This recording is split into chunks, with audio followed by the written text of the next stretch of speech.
Welcome to Simply Create Art.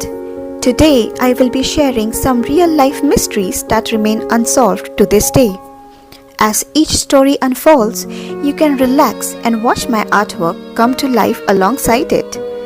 Let the combination of art and mystery draw you in. So sit back, enjoy, and immerse yourself in the experience. The first mystery is the incident at Dyatlov Pass. On Feb 1, 1959, 9 ski hikers died mysteriously in the mountains of what is now Russia.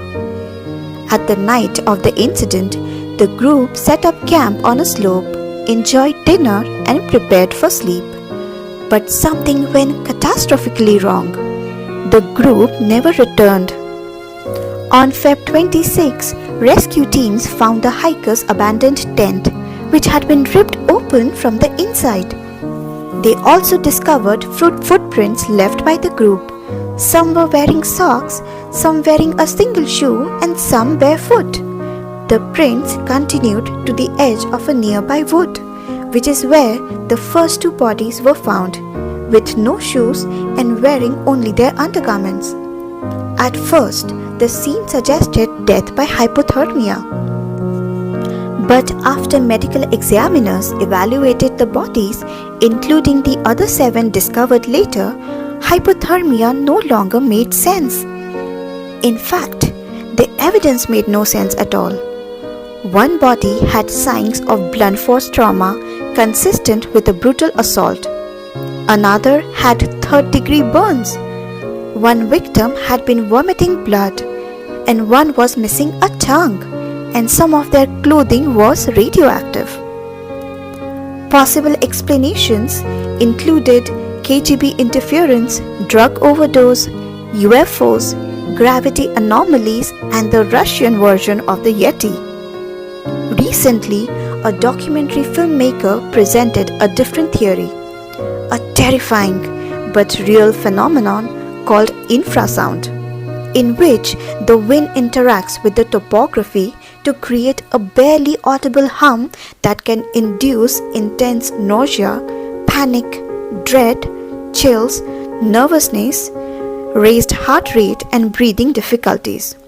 The only consensus is that whatever happened involved an overwhelming and possibly inhuman force. The second mystery is of a ghost ship, the Mary Celeste.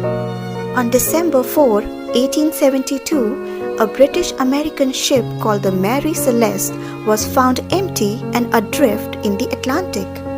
It was seaworthy and had its cargo fully intact, except for a lifeboat, which seemingly had been boarded in an orderly fashion. But why? Like many strange ocean mysteries, we may never know the truth because no one on board was ever heard from again. The story goes that in November 1872, the Mary Celeste set sail from New York bound for Genoa, Italy. She was manned by Captain Benjamin Briggs and 7 crew members and also carried Briggs' wife and their 2-year-old daughter. The ship had plenty of supplies, including luxuries like a sewing machine and an upright piano. Experts agree that to abandon a seaworthy ship, something extraordinary and alarming must have happened. However, the last entry on the ship's daily log revealed nothing unusual, and everything inside the ship appeared to be in order. The theories that have come over the years have included mutiny, a pirate attack, and an assault by a giant octopus or a sea monster.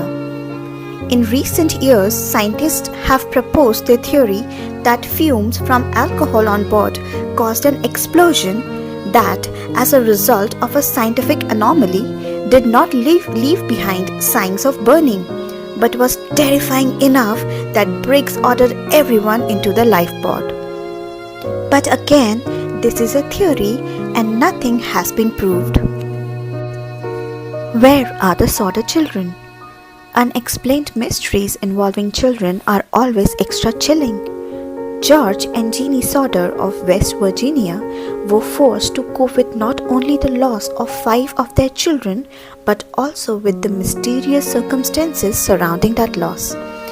After the Sauter's house burned to the ground on the night before Christmas in 1945, 5 of the 10 Sauter children were still alive and accounted for. But what about the other 5? They had vanished into thin air. Notice how I say vanished into smoke? That's because there was zero physical evidence of the children in the ruins. Virtually impossible from a scientific standpoint. And that wasn't all that was off about the night's event. Apparently, George tried to save his children, who he believed were trapped inside, by using a ladder he kept against the side of the house. But the ladder was missing. Also weird, the phone lines to the house were cut. A woman claimed to have seen all 5 missing children peering from a passing car while the fire was in progress. And a woman at a Charleston hotel said she had seen 4 of the 5 missing children a week after the fire. The Sauter family theorized that the children had been kidnapped, perhaps in an attempt to extort money, or maybe in retaliation for George's outspoken criticism of Mussolini and Italy's fascist government, as the Sauters were Italian immigrants. From the 1950s until Jeannie Sauter's death in the late 1980s, the Sauter family maintained a billboard on State Route 16 with pictures of the 5 vanished children and offered a reward for information. The last known surviving Sauter child, Sylvia, died in 2021 at the age 79. Up until the end, she didn't believe that her siblings perished in the fire. But any information about the other Sauter children were never found. Thank you for watching the video and the art. I hope you liked it. Let me know in the comments below, and I'll see you in the next one.